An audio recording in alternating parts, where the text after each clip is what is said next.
out there right now. Take us into monkeypox and what that is and what that's all about and how that can affect human beings. Okay, well, for starters, monkeypox is actually nothing new. It's been endemic in many countries, but primarily in Africa. And it was named monkeypox because it was found in monkey lab animals, not that it's necessarily related to monkeys per se. It is related to smallpox, which is another example of the wonders of science and the fact that as a world we were able to eradicate smallpox. And now we are dealing with a different version of a different type of virus. It's a cousin of smallpox. And unfortunately, it made it into the United States, we believe, through a person traveling from Canada, was the index case. And it is now spreading throughout the country. Dr. Merritt, here in Florida, we're concerned about sicknesses just like any other region or state or any other country in the world. Can you talk about how monkeypox can affect the Suncoast, people primarily in places like Sarasota County and also Manatee County? Well, we have to look at the reality that Florida is among the top 4 states with documented cases now. And that we're looking at about 88 cases throughout the state so far. You know, it's a process to get it confirmed. And the majority of them are over in the Miami, Broward County, Miami-Dade area. However, we now do have several cases identified in the Pinellas and Polk County area. So it's moving closer to our proximity. There are no cases as yet documented in Sarasota or Manatee, but once it has achieves something called community spread like this, then we have to be on the lookout. And we have to consider that the incubation period is anywhere from 5 to 21 days. So as we're starting to see these cases, we know that it is in people that are starting to become symptomatic, that however may have exposed other people unknowingly, and therefore we anticipate there will be more cases.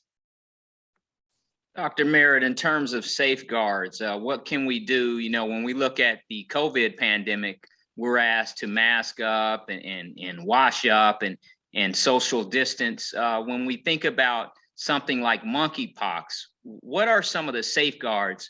What can we do to try to maintain our health and our safety?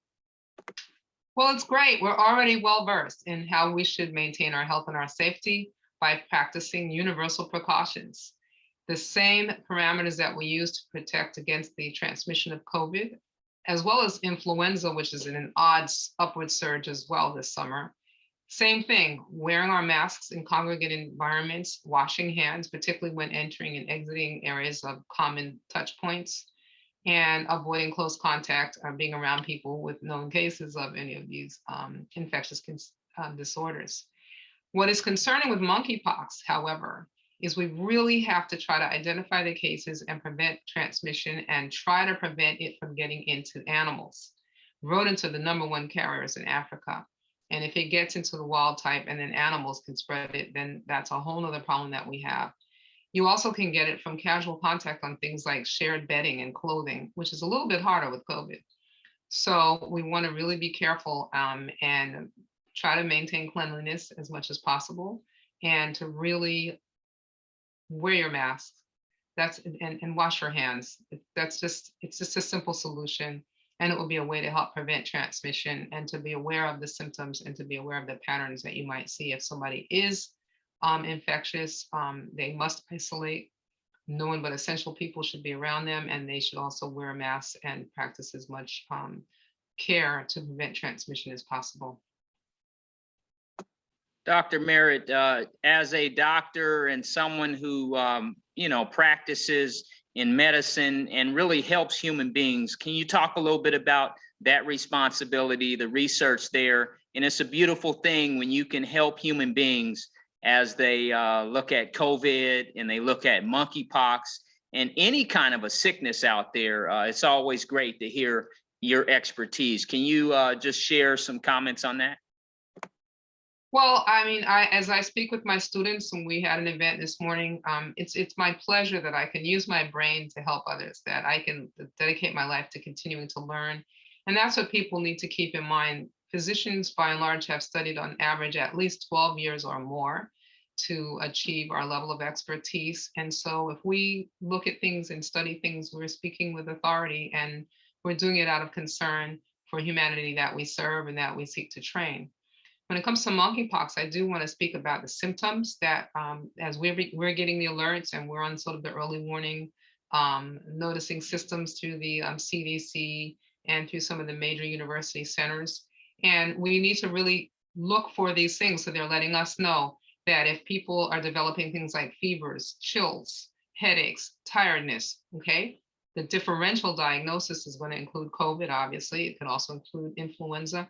Now we have to unfortunately keep in mind monkeypox, and what will distinguish it is that if people begin to develop enlarged lymph nodes throughout their body, something called lymphadenopathy, and a rash, which sometimes begins in the face and interestingly can involve the hands. We usually don't see that except in something like syphilis and other rare conditions. The rashes may start as little flat lesions, and then they raise up and they make pustules. Those things are very infectious. People shouldn't bake at them. The fluid can be extremely infectious, and until they're crusted over and new skin grows underneath, you have to consider someone with that infectious, highly infectious, to transmit that virus, because that's how the virus spreads itself around. We need to keep in mind that, people can, as I said, you can be 2 to 4 weeks sick and down with this thing. And you also could be, it's like chickenpox a little. This is not chickenpox. This is different chickenpox. But you can have an exposure period for up to 2 weeks sometimes with somebody before they actually break out with the rash from chickenpox and transmit it. So wearing the masks, washing hands helps protect not only you and your own personal safety, but community care. In the event, God forbid, that you might have contracted it or been exposed to it, you can prevent transmitting it to someone else. Another point to make is that many of us, when we were younger, we got the smallpox vaccine, and we believe there is some cross protection through that vaccine. So another example of having a vaccination helps to improve the potential outcome if your body's confronted with something later on, so that your immune system has been primed for that. So again, an ounce of prevention is always worth a pound of cure. And if we can prevent disease and suffering, and particularly those who are immunocompromised, elderly, small children who are particularly vulnerable with things like this, if we can prevent people from getting sick and prevent people from transmitting things that could get other people sick, we're all in to try to help encourage that. We don't have any political agendas. We're just here to serve humanity. Doc, when we think